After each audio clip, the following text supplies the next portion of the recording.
Most women think that sexiness fades with time, that it's a thing you leave behind in your 30s, maybe in your 40s, and by the time you reach your 60s, it almost feels like it belongs to another lifetime entirely.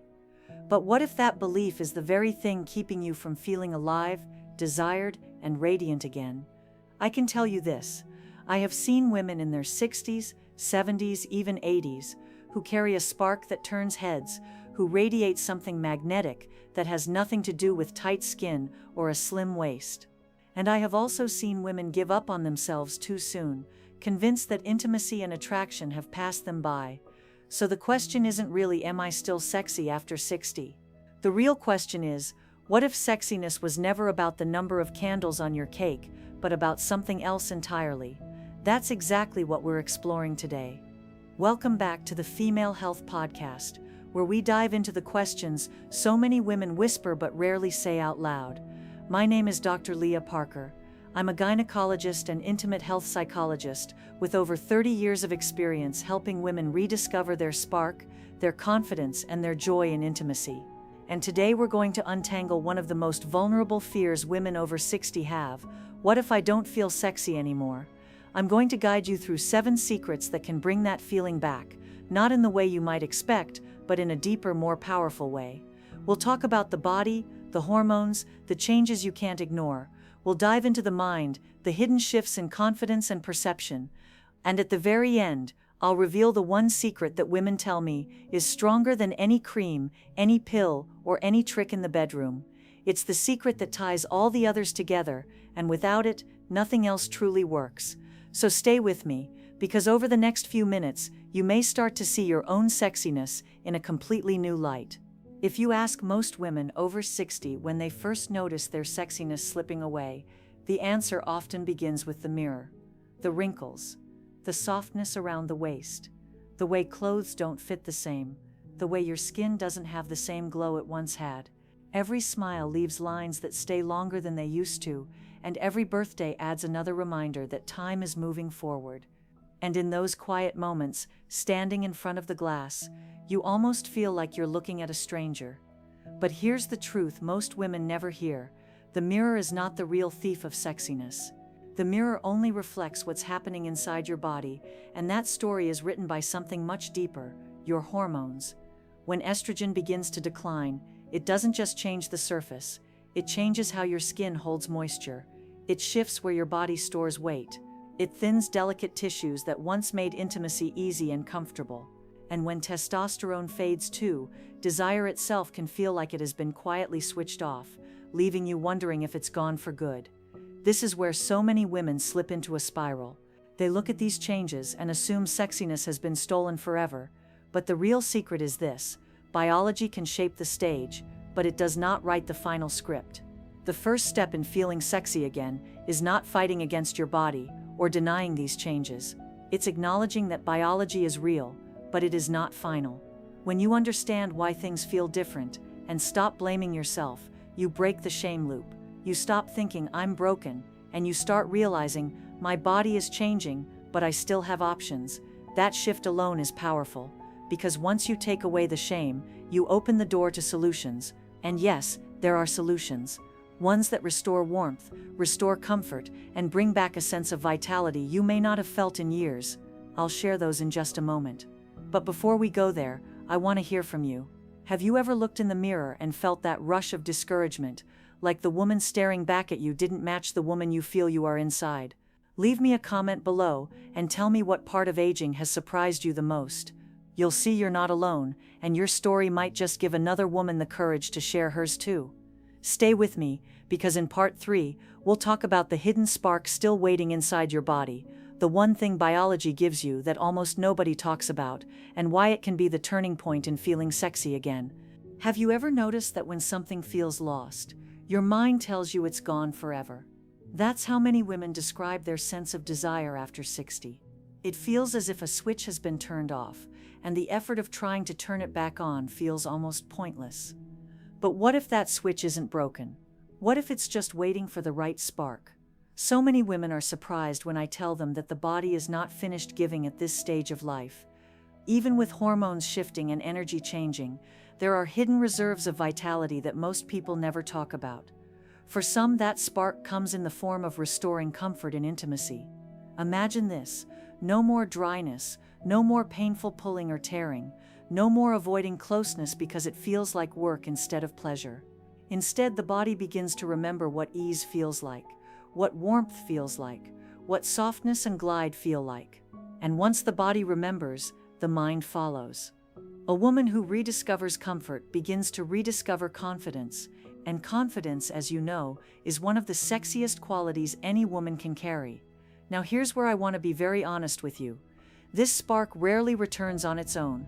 Left to chance, discomfort will often grow, intimacy may become more difficult, and the distance between how you feel now and how you wish to feel gets larger. But with the right approach, you can close that gap. There are gentle, localized options that can work directly where you need them most. Some are hormone-based, others are not. They don't change your whole body chemistry, they simply feed the cells that need nourishment. When women try them, they often tell me the same thing: I didn't know I could feel like myself again. But here's the twist: even when the body is soothed, there is still a bigger layer left untouched. Because sexiness doesn't live only in the body, it also lives in the mind. And that's where so many women get trapped. You may feel physically better, but if your thoughts are still pulling you down, desire can't fully return. So stay with me, because in just a moment, we're going to shift into that second layer, the mind, and uncover how women at 60 can begin to see themselves as irresistible again, even when they thought the feeling was long gone. So let's talk about the mind, because if the body is the stage, the mind is the director, and when the director loses vision, the whole performance suffers. One of the biggest traps women fall into after 60 is comparing themselves to the version they once were, the younger body, the smoother skin, the way desire used to come easily, without effort. The problem with this game is that no matter how hard you play, you never win, because you're measuring yourself against someone who doesn't exist anymore, and she's not supposed to. That's why I love to think of confidence in terms of ingredients and chefs. Each of us has a set of ingredients: our face, our body, our age, our health, our story. At 20, you were working with one set of ingredients. At 60, the basket looks different. And the mistake so many women make is wishing they still had the basket they used to carry. But here's the truth: wishing never changes the ingredients. What changes the outcome is how good of a chef you become. Sexiness, in this stage of life, isn't about pretending to be 25 again. It's about learning to cook something richer, deeper, more flavorful with what you have right now. And that's where confidence is born. Now, confidence isn't about looking in the mirror and instantly feeling perfect. That's not realistic. Confidence is about accepting the body you live in today, not the one you had 30 years ago, and then showing up in that body with energy, with presence, and with pride. When you make peace with your ingredients, you stop fighting battles you can't win, and you start creating beauty in the life you actually have. But maybe you're thinking, that sounds wonderful in theory, but I don't feel confident. I've spent years doubting myself, avoiding intimacy, and covering up what I don't like. How am I supposed to suddenly walk into a room and feel sexy? That's the real question, isn't it? And here's where the next layer begins. Because confidence doesn't grow only from acceptance, it grows from action, from the little daily choices that make you proud of yourself, even in ways no one else sees. That's where magnetism is born. In just a moment, I'll show you how those small choices build an invisible attraction that people can feel even before you say a word. And it has nothing to do with what you're wearing or how smooth your skin looks. It's something far more powerful. There is a kind of attraction that almost no one talks about. It doesn't come from makeup or a dress or even the shape of your body. It's something people feel when they are in your presence, and it can make a woman in her 60s or 70s appear more radiant than someone decades younger. I call it invisible magnetism. Think about the people in your life who have drawn you in without saying a word. They weren't necessarily the most glamorous, but you found yourself leaning closer, wanting to stay in their company. That is magnetism, and it begins with how you make others feel. When you listen deeply, when you ask questions with genuine interest, when you allow someone to feel important in your presence, something remarkable happens. They start to see you differently. Their attraction toward you grows, even in non-romantic situations, because you've awakened one of the most powerful psychological forces we know: reciprocal attraction. When someone feels valued by you, they naturally begin to value you more in return. This is why I always remind women that sexiness isn't just what you project outward, it's also what you reflect back. The sparkle in your eye when you laugh, the warmth in your smile when someone shares a story, the courage to let yourself be vulnerable rather than polished. These qualities don't just make others feel good, they make you more magnetic, more desirable, more alive. And yet magnetism is fragile. If your inner voice is constantly criticizing you, tearing down your reflection in the mirror, telling you that you're too old, too wrinkled, too heavy, that energy seeps out. Others can feel it, even when you think you're hiding it. Which is why invisible magnetism begins not only with how you treat others, but also with how you treat yourself. So here's a thought experiment. Imagine walking into a room with two women your age. One has the perfect outfit, her hair is immaculate, her makeup is flawless. The other is simpler, her style understated, but she is laughing, leaning into the conversation, eyes alive, completely present with the people around her. Who do you think others gravitate toward? Time and again, it is the woman who radiates connection, because connection is a form of beauty that never fades. Now here's the exciting part. You don't need to wait for someone else to give this to you. You can practice it today by listening a little more closely, by laughing a little more freely, by daring to be open instead of guarded. Every time you do, you strengthen that invisible magnetism. And remember, this isn't about becoming someone new. It's about uncovering what was always there, hidden beneath years of comparison, doubt, and silence. Because when you begin to feel that spark of magnetism again, you start to notice something else stirring inside, the return of desire itself. And that is what we're going to explore next. Desire is a tricky thing. For many women past 60, it doesn't simply dim, it disappears.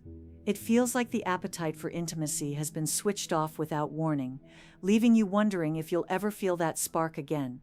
And when that happens, the silence around it can feel heavier than the problem itself. Because here's the truth, most women don't talk about it. They don't tell their partners, they don't mention it to their friends, and often they don't even share it with their doctors. Instead, they carry it quietly, assuming this must just be the way life is now. But what if desire doesn't vanish? What if it's simply waiting to be awakened? Here's what many women don't realize. Desire isn't just a mood that appears out of nowhere. It's not only a response to someone else's touch. Desire is also physical. It depends on blood flow, on nerves that stay active, on tissues that are kept alive through use. And when these areas are neglected, they can become quiet. That's why so many women feel as though their bodies no longer respond the way they once did. But when you begin to reintroduce gentle stimulation, whether through pelvic floor exercises that bring oxygen and blood flow, through the use of vibrators that awaken nerves, or through practices like mindfulness that reconnect your brain to your body, something begins to change. Slowly, subtly, you start to feel flickers of sensation again. The warmth returns, the tingling starts, and with it the possibility of desire. Now this is not about performance. It's not about becoming who you were decades ago. It's about remembering that intimacy, even at 60 or 70 or 80, is still your birthright. Your body is not finished. Your capacity for pleasure has not expired. And with small, consistent steps, you can reawaken what you thought was gone for good. The most beautiful part, when women start to feel this return of desire, it transforms far more than intimacy. It transforms how they walk, how they carry themselves, how they show up in the world. Desire has a way of spilling over into confidence, into energy, into the sparkle in your eyes that others can't help but notice. But here's the key. Even with all of this, there is still one final piece missing. Without it, none of the other secrets truly last. With it, everything else becomes more powerful, more sustainable, and more satisfying. And that is where we are heading next. By now you've seen how much sexiness has to do with more than just skin or shape. You've seen how biology can change, but doesn't have to define you, how confidence grows when you work with the ingredients you already have, how invisible magnetism makes you radiant in ways makeup never could, and how desire itself can be awakened when you nurture it. But there's something even deeper that ties it all together, and it isn't a cream or a pill or even a single practice. It's a shift in how you see yourself at this stage of life. Because here's the truth, sexiness at 60 is not about trying to reclaim who you used to be, it's about inhabiting who you are right now. It's about standing in your own skin, with your history, your wisdom, your curves, your laugh lines, and choosing to see that as desirable, not as leftovers from your younger years, but as a richer, fuller version of womanhood that has its own beauty, its own flavor, its own power. The women who carry this truth walk differently. They don't hide themselves, they don't apologize for their age or their bodies, they lean into it, and that leaning in, that ownership, is what makes them magnetic in a way that no younger version of themselves ever could be. So I want to leave you with this. What makes you feel sexy right now, at this age? Is it a moment of laughter that lights up your whole face? Is it slipping into a dress that hugs your body in just the right way? Is it feeling your partner's eyes linger a second longer than usual? Or maybe it's as simple as walking past a mirror, smiling at yourself and actually liking what you see. I would love to hear your answer. Leave me a comment below and tell me what makes you feel sexy today. Because when you share your story, you don't just remind yourself, you remind another woman that she can feel it too. If this conversation has touched you, make sure you subscribe and join our community here at the Female Health Podcast. We talk about the questions most women carry but rarely ask, and every week I'll be here with new insights, new strategies, and new hope to keep your spark alive. So don't click away yet. Take a deep breath, put your hand over your heart, and remind yourself your sexiness is not behind you, it's right here, waiting to be claimed.